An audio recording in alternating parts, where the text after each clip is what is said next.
Go ahead, Chris, man. Go ahead, finish your points. This a What you were saying. this a continuation of what I forgot that I didn't mention this. So you mean to tell me that he's gonna torture Scottie Pippen, one of the best defensive players, when they lost? People don't remember. I got you, buddy. He lost. They lost. They won the series, but they lost one game against the Clippers. They really didn't have no superstars, and damn Patrick Beverly was guarding Kevin Durant, and he didn't have a good game that game. I remember. So, so you're going to try to tell me that Patrick Beverly is a better defensive player than Scottie Pippen? If he did that, what you think Pippen going to do to him? Yeah, and actually, Kevin Durant was taken out of those games. All those games that they lost, and the 8 seed Clippers took him to 6 games, and they were the number 8 seed. And Patrick Beverly was all up on Kevin Durant to the point Kevin Durant had to tell the media, "You know who I am. I'm Kevin Durant." Well, you had to prove it because the little Chicago dude, 6'1" Patrick Beverly, was in your ass. And like you said, he was even frustrated at a point. He tried to fight Beverly. Mm-hmm. What's Scottie Pippen gonna do with him? One of the all-time best defenders of all time.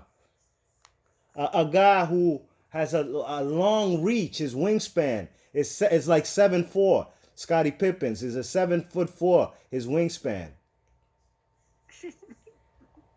Look, man, we were before the last video finished. We were talking about mentally tougher, and you know what I did today before we got on the call? I went and watched Game 7 of the last time Kevin Durant was on Oklahoma City Thunder with Westbrook. In a series, they were up 3-1 on the 73-9 Warriors. They was up 3-1 on their ass. Game 6, Kevin Durant choked like a motherfucker along with Westbrook. And I brought that point up. And then Game 7, Westbrook was turning the ball over all series, all Game 7, and being erratic, you know what I mean? But Kevin Durant was not being aggressive. You know what I mean? Kevin Durant had only like 12 points going into the fourth quarter. You know what I'm saying? You know? Look, man, it comes down to mental. And I watched that game and I couldn't believe how Westbrook and KD are capitulating. Now, Slim, who was brought this debate up, was trying to say, I blame Russell Westbrook. That's bullshit. You're not being objective. Who's the best player on the team? It's Kevin Durant. Kevin Durant was shying away from the big moment. And that's the truth. It's the truth, man. So how the fuck Westbrook got his name? That's how Westbrook really got his name, because he shied away in that series. Because KD shied away, right? Yeah. Exactly. Westbrook was scoring like 35 points in one game. Now, I've seen Michael Jordan in the flu game. And this is an older Mike. In the flu game in 97 and Game 6 in Utah, the journey hit the game winner and posed over what's his name? Byron Russell. One thing about Mike, he's not shying away from no motherfucking moment. Even in the flu game, Jordan took like the first 5 shots. He ain't passed the rock to nobody. He got the ball. He made moves. He set the tone from the get-go. We going all out. Even in Utah, he set the tone from the get-go. Scottie Pippen had like 7 points in that Game 6. He was a no-show in that Game 6. And Jordan knew that. This guy got a bad back, and I'm going to carry the team. It comes down to who's mentally tougher. And you will never, ever convince me that the Warriors with Kevin Durant, motherfucking KD, and these guys are more mentally tougher than Michael Jordan. And to be honest, man, that Bulls team, I believe that Bulls team from 95 to 98, they probably beat every NBA championship team that was ever assembled in NBA history. And I'm not even a Chicago Bulls fan. I'm gonna be honest with you too about the when they played the Seattle SuperSonics. Yes. If he had trouble with Patrick Beverly, what do you think Gary Payton? They put Gary Payton on Kevin Durant. He'd frustrate him. Now, Kevin Durant, like I told dude, Kevin Durant ain't just going to have 0 points, but he will be contained. Yeah. And a guy like Scottie Pippen, these guys, they're going to let him shoot. They're going to make him shoot long jumpers all night. Michael Jordan and Scottie Pippen, another point, these guys are high flyers. There's nobody in NBA history that Pippen and Jordan cannot dunk on.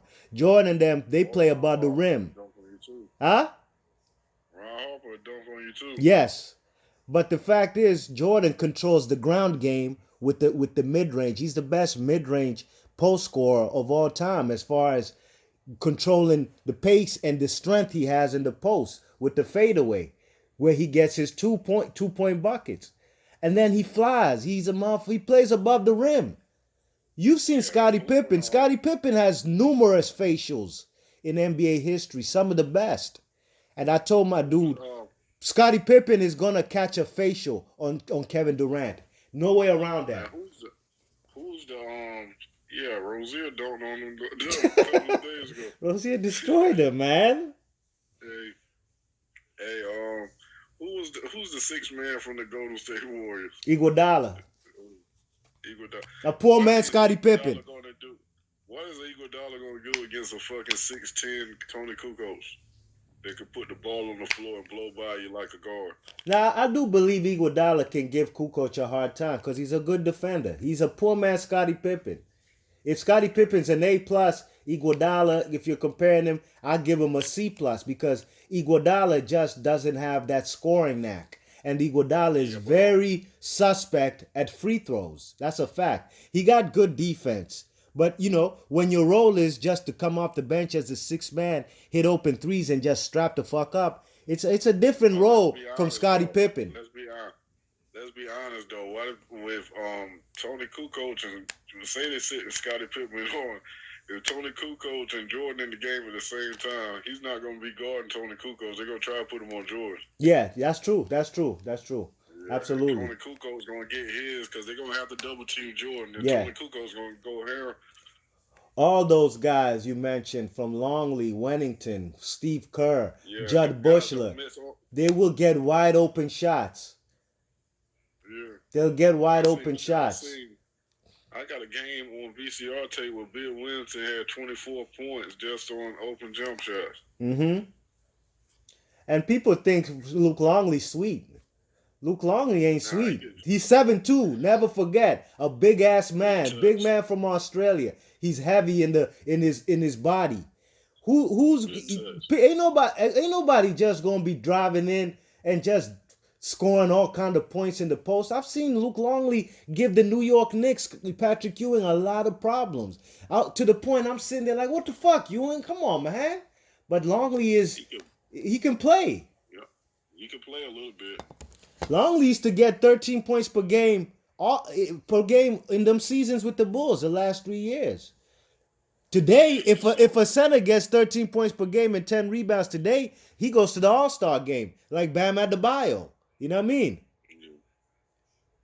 Yeah, man, dogs. It's that the Bulls are not losing to the Warriors, a jump shooting team. I said it before and I said it again. In NBA history, the only a jump shooting team that has ever won an NBA championship is these Warriors. Even Charles Barkley, that's why he always said it. Ain't no jump shooting team gonna win the finals. Well, the Warriors proved them wrong, but they're an anomaly. And the Chicago Bulls are defensively sound. From the point guard to the shooting guard, small forward, power forward, to the motherfucking center. You know what I mean? Nah, dogs. They not, look, the key to stopping those Warriors is, having them shoot contested long threes. You know what I mean? There's nobody on the Warriors. Draymond Green ain't going to be able to out-rebound Dennis Rodman. Yeah, he's not a vicious rebounder. Draymond Green's best part of his game in the Warriors 5 years going to the championship was being the leading assist man on the team, more than Curry. You know what I mean? He brings the ball up and he gets his assists on. He's not a vicious rebounder. He's a good on-ball defender. But he ain't no Dennis Rodman, Scottie Pippen, or Jordan, or Ron Harper when it comes to on-ball defending. You know what I'm saying? And they could, and Draymond could try guard Jordan. Good luck. Too slow. He too slow. Jordan got a fadeaway, an unstoppable jump shot. You know what I'm saying? There's nobody on the Warriors who's going to demand to be double teamed by that Chicago Bulls team. That's not happening. Everybody, Pippen, Jordan, Harper, and Rodman, they don't need no help. Look at Karl Malone. Karl Malone, look, Karl Malone is a great offensive player. That's a fact. He's Yeah. one of the greatest offensive scoring players, not power forwards, players in NBA history. You know what I'm saying? Yeah, he wouldn't be. He's still the damn he's still number 2 all time scoring. I think he is. Yeah, he is. He is. Yeah, Yeah, because LeBron's number yeah, 3, right? yeah. Karl Malone had trouble with guys like Rodman. Rodman was all in his shit to the point Karl Malone was now going to the free throw line and missing free throws because the pressure and Kevin Durant and them mentally, man, they not stronger than the Bulls. They not beating the Bulls. Come on, dogs.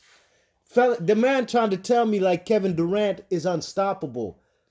Kevin Durant's not the first great scorer I've ever seen in my life. I've seen Allen Iverson. And Allen Iverson did not shy away from big moments as far as scoring that rock at 6 feet. You know what I mean? Yeah, he took a trash team to the finals and he won a game against my Lakers. Yes, and when that Lakers team was sweeping everybody in that year in 2000, you know what I mean?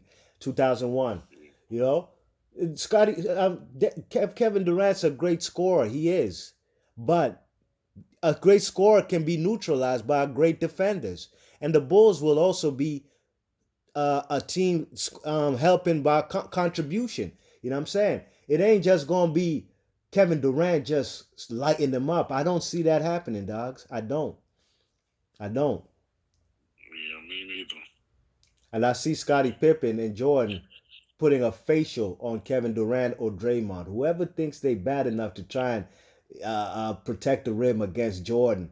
And Jordan is to me, Jordan, and it's not to me, it's a fact, the greatest rim attacker in NBA history from the perimeter. Putting the ball on the floor, making moves, going to the rack, and flushing hard is Michael Jordan. And that's a fact.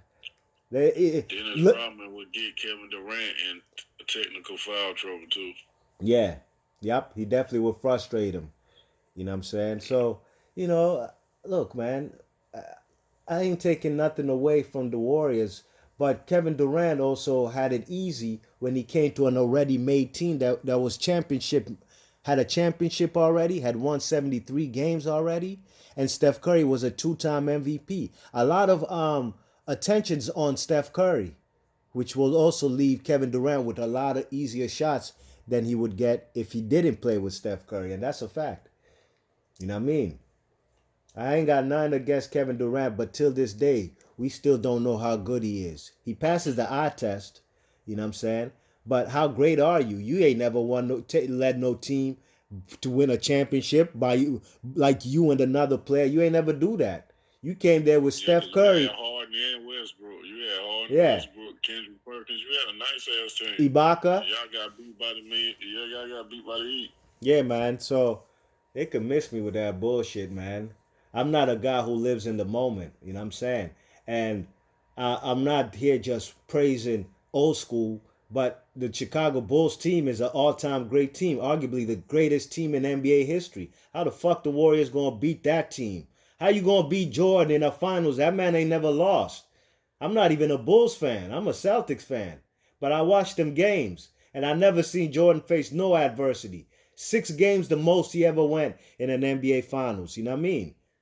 And Jordan's worst shooting performance, or where he struggled a little bit, averaged 27 per game, was against Seattle Supersonics. And that's because of Gary Payton. You know what I mean? Gary Payton gave him a little trouble, but at the end of the day, they still lost in 6. Kevin Durant is good, but he's not even a top 3 player in his position of all time. He's not. Yeah, he's not in defense. Ain't Yeah. nobody really, ain't none of them guards. Klay Thompson can play defense Yeah, a he can little play bit, but he defense. ain't no. Hey, we But he talked ain't about gonna we, be we able to. talked about this. Hey, we got 10 20 about 30 seconds left. I asked y'all this last year during the NBA Finals. Who's a greater player in just period? Jimmy Butler or Klay Thompson? And I said I like, Jimmy Butler. You know? yeah, Jimmy Butler. I Yeah. agree. I agree because Jimmy Butler, he can put the ball. He's not a better shooter than Klay, but Jimmy Butler does a lot of intangibles. When Derrick Rose came back from injuries, it was a wrap. That team wasn't his no more. It was Jimmy Butler's. And we got 5 seconds left. Say your last words before this shit cut off. Okay, Klay Thompson, and you put Klay Thompson on Miami Heat, they don't do nothing. Exactly.